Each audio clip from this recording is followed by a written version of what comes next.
Shalom, selamat pagi Bapak, Ibu, Saudara-saudari yang dikasihi Tuhan Yesus. Senang kita kembali berjumpa melalui renungan firman Tuhan yang akan kita baca dan dengarkan hari ini.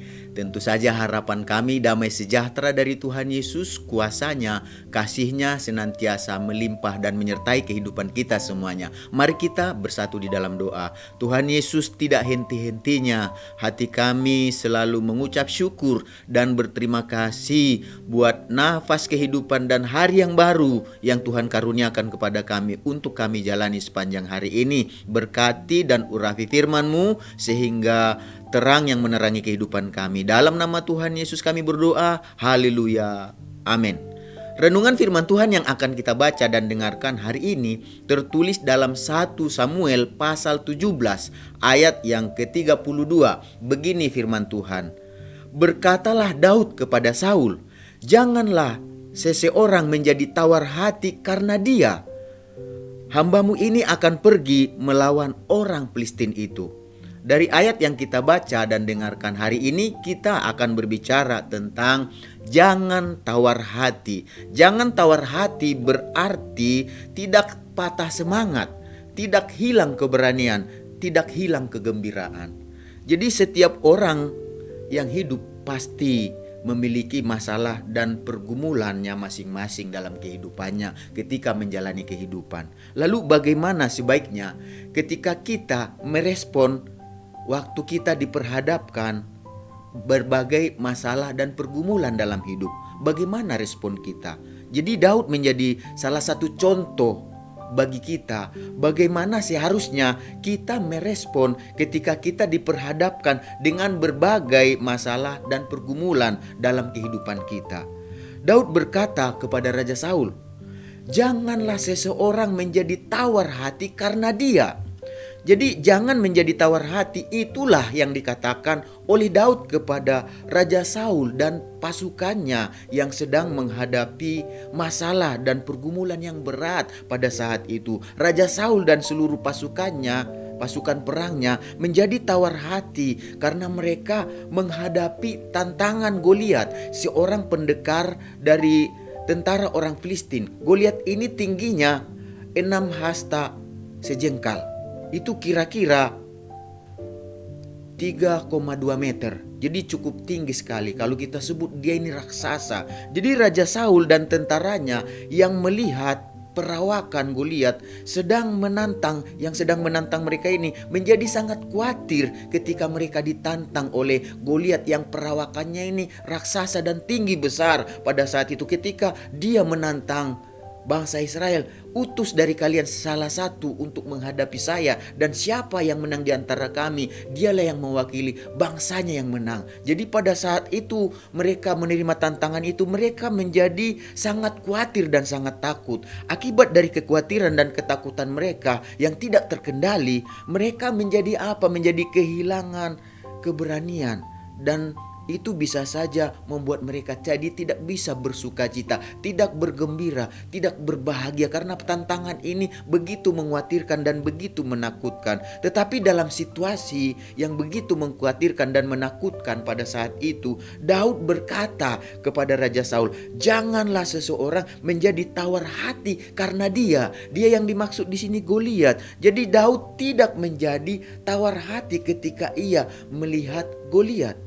Raja Saul dan pasukannya, tentaranya, laskarnya ketika melihat Goliat dan tantangannya, mereka menjadi takut. Tetapi Daud mengatakan sebaliknya, janganlah seseorang menjadi takut karena dia. Itulah sebabnya Daud pun mau supaya bukan dia saja yang menjadi tidak takut karena melihat Goliat, tetapi dia pun mau supaya Raja Saul dan bangsanya dan pasukannya itu tidak menjadi takut karena melihat Goliat. Jadi itulah yang diinginkan oleh Daud, supaya mereka juga respon yang sama. Jadi Daud tidak tawar hati karena ia melihat Goliat.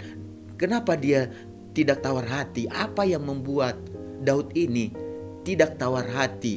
Berbeda dengan Raja Saul dan pasukannya saat itu tawar hati melihat Goliat. Apa yang membuat Daud tidak menjadi tawar hati. Daud tidak menjadi tawar hati karena ia melihat Goliat dengan cara pandang yang berbeda dengan Raja Saul dan pasukannya.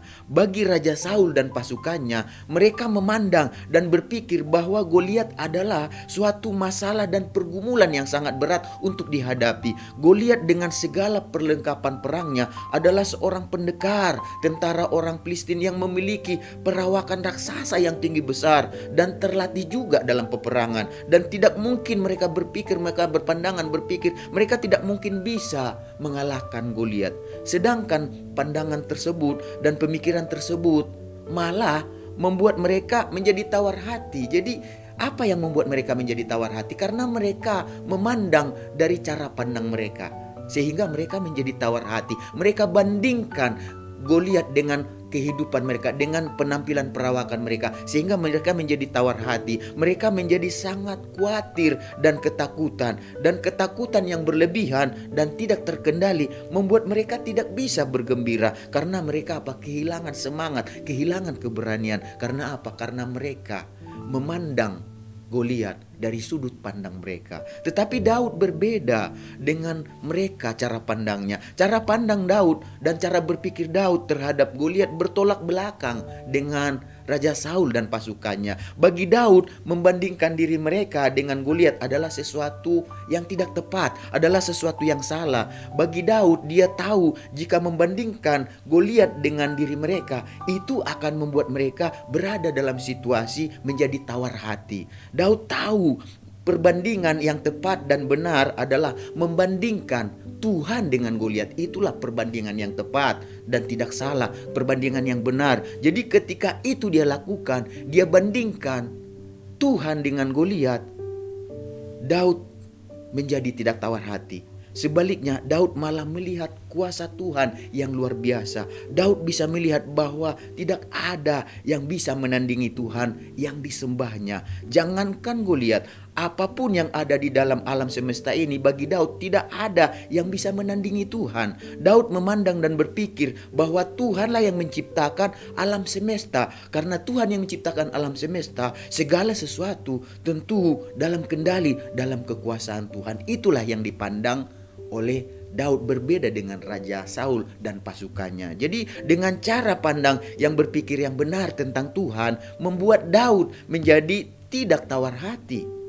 Dengan berani Daud datang dengan nama Tuhan. Daud maju untuk melawan dan mengalahkan Goliat. Dan apa yang terjadi? Dan Daud menyerahkan pertempurannya, peperangannya ke dalam tangan Tuhan. Dan tangan Tuhan yang luar biasa menolong dan memberikan kemenangan kepada Daud. Jadi Bapak Ibu Saudara-saudari yang dikasihi Tuhan Yesus, marilah kita belajar untuk memiliki cara pandang dan berpikir yang benar tentang Tuhan, bahwa kuasa Tuhan tidak ada bandingannya dengan berbagai masalah dan pergumulan berat yang kita hadapi. Mari kita belajar untuk menyerahkan, mempercayakan dan membandingkan berbagai masalah dan pergumulan kita dengan kuasa Tuhan. Supaya apa? Supaya kita melihat tangan Tuhan yang penuh kuasa, yang sanggup menolong dan melepaskan kita dari berbagai masalah dan pergumulan yang sedang kita hadapi. Oleh sebab itu Bapak Ibu Saudara-saudari yang kami kasih, dalam nama Tuhan Yesus, mari kita belajar untuk sepanjang hari ini supaya tidak tawar hati. Bandingkanlah segala sesuatu masalah dan pergumulan masalah kita itu dengan Tuhan. Maka masalah dan pergumulan itu menjadi tidak ada apa-apanya. Karena apa? Dengan melihat Tuhan di dalam masalah pergumulan persoalan kita, maka apa yang terjadi? Kita akan melihat kuasanya, kita akan melihat pertolongannya, dan kita akan melihat bahwa tidak ada apa-apanya segala sesuatu yang kita hadapi dan pergumulan persoalan yang ada, tidak ada apa-apanya jika dibandingkan dengan Tuhan. Gak ada yang bisa dibandingkan dengan Tuhan. Oleh sebab itu, percayakanlah hidup kita, serahkanlah hidup kita, taruhlah peperangan kita sepanjang hari ini di dalam tangan Tuhan. Biar Dia yang ada di depan kita memimpin dan menolong hidup kita, melepaskan kita dari segala pergumulan persoalan hidup kita yang akan kita jalani sepanjang hari ini. Mari kita berdoa. Tuhan Yesus, kami mengucap syukur buat kebenaran firman-Mu yang mengajar kami supaya kami jangan tawar hati ketika menghadapi berbagai pergumulan persoalan yang ada, yang akan kami hadapi dan yang sedang kami hadapi. Karena kami tahu dengan membandingkan masalah pergumulan kami dengan kuasa Tuhan, maka kami akan keluar sebagai pemenang. Karena tidak ada yang bisa dibandingkan dengan kuasa Tuhan. Jika Tuhan yang bersama dengan kami, maka segala sesuatunya akan bisa kami lalui. Berkati kami Tuhan sepanjang hari ini. Biarlah damai sejahtera Tuhan, sukacita Tuhan, kekuatan Tuhan, kuasa Tuhan, kasih Tuhan, perlindungan dan pertolongan Tuhan menyertai kami. Segala berkat yang terbaik Kau janjikan dalam firman-Mu, itulah bagian kami sepanjang hari ini. Dalam nama Tuhan Yesus kami berdoa. Haleluya. Amin. Selamat beraktivitas. Tuhan Yesus memberkati kita semuanya.